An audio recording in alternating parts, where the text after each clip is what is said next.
Right about now, you are listening to the Legacy and Leadership Podcast, a show where we discuss living as a leader worth following, leading others to do the same, and in doing so, leaving a legacy for future generations. My name is Jimmie Gonzalez Jr., a learning and development professional and leadership coach, sitting down with my co-host Anthony Devon Watts Jr., an expert contact center leader that has effectively led and developed dynamic teams with high motivation. Together, we have over 30 years experience in the corporate game. Join us as we discuss our growth as leaders, share the lessons we've learned, and interview others to see how their leadership style was shaped as they were mentored by adversity. So let's go. So you ready? Yeah, I'm ready, man. Let's get to it. All right. So one of the first questions that we discussed is, how did you actually get into leadership and develop kind of that first leadership role that you've ever had? So, kind of like you, right? Even before I had like my first official leadership position, I would say that there were moments where I had some inkling or some affirmations that like leadership may potentially be my calling, or I at least was blessed with certain skill sets and attributes where I felt like I could contribute there. Um, and if anybody has had the pleasure of meeting my father, you will know very quickly that early on in my life, very early on in my life, the disciplines and the skills and the kind of the habits and the expectations of leadership were being instilled in me for a couple of reasons. One, I'm carrying on the namesake, so I'm a junior, right? So you got to make sure the little one is prepared to go out into the world and do right by the family name.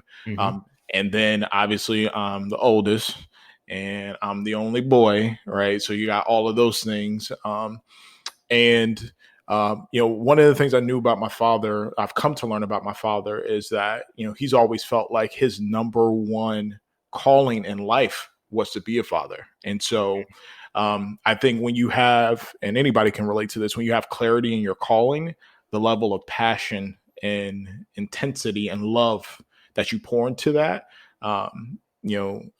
usually comes in abundance. And so he knew that before I was even conceived. And so obviously, when I was brought into this world, he went right into execution on his plan of, how to, develop what he felt was a man that was prepared for what life has to offer. Right. And so my father, he's worked in law enforcement, military.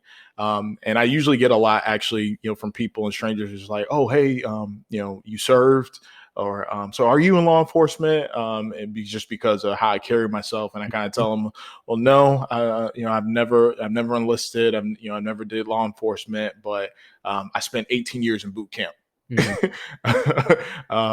because of how Pops is, and he even had me, making my bed military style. And so I can think back to just kind of different moments throughout the course of my life where he's, just really challenged me on what it takes to be a leader and to influence folks. And the example that you're setting for others, obviously the example I'm setting for my sister, we're only 2 years apart. And so she's watching my every move. And he just understood that the way that I interacted with her and the example I set sent a message to her about what to expect from other men, other boys, and to not take that lightly. Hell, even at times it kind of got a little bit crazy. In eighth grade, I ran for student council president.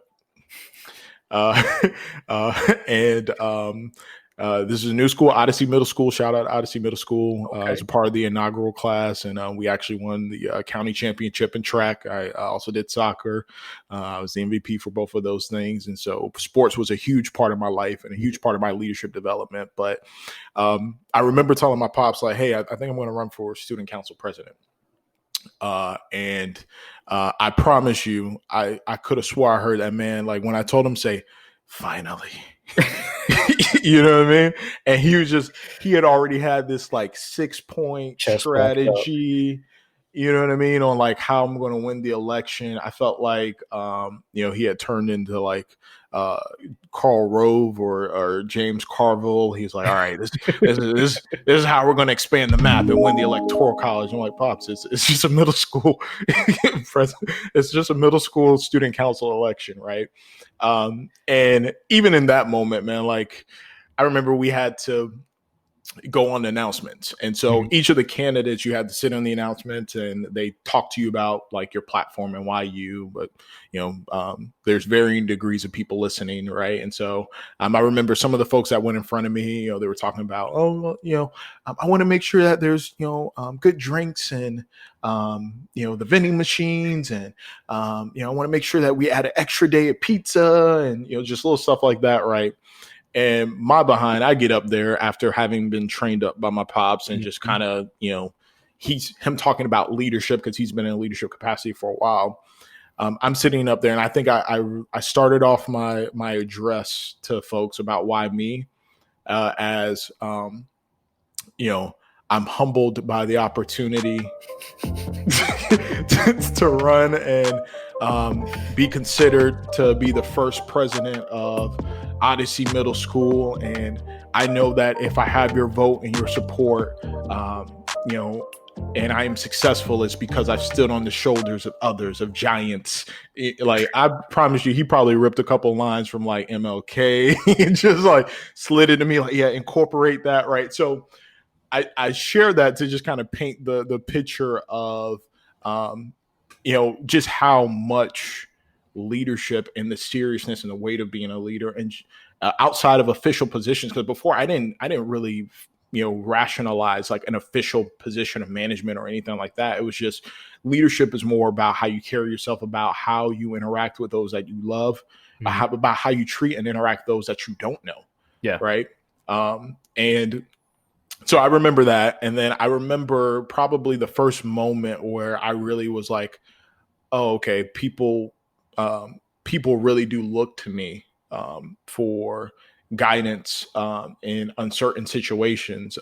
I was in the first year of college.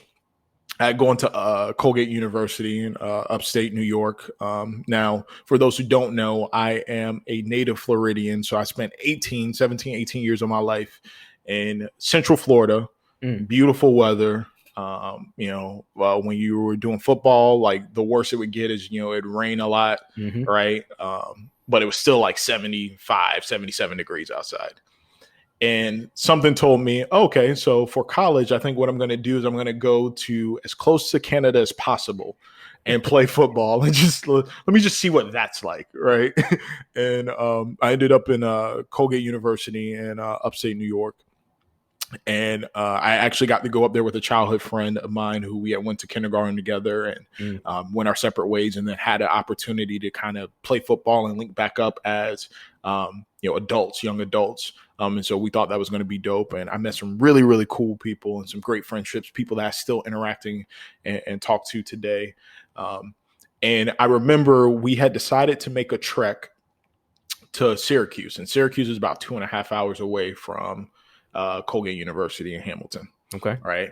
And so we end up convincing a sophomore to let us borrow their car to make the 2.5 hour drive to Syracuse.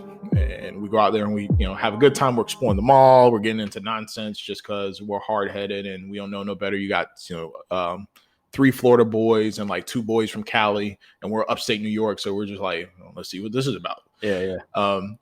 And I recall that we got out of the mall, like we had blew like a couple hours at the mall, and we had got out of the mall. And when we got out of the mall, we started noticing that it is snowing. There's like snow flurries.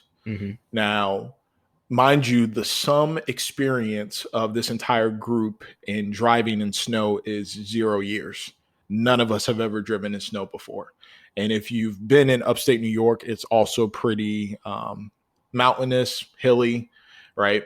And so we have to make this 2.5 hour drive back to campus in somebody else's vehicle as the snow's coming down.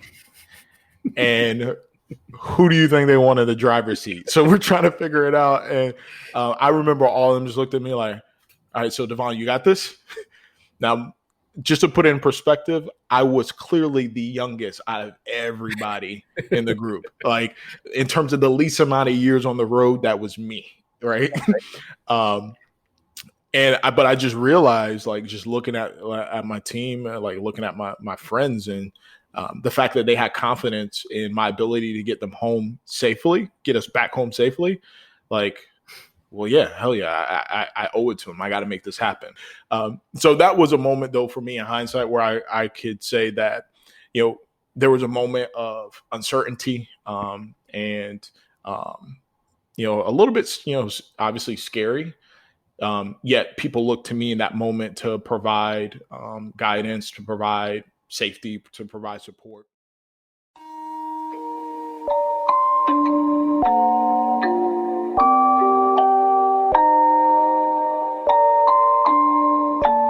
Rage on that beat, going crazy.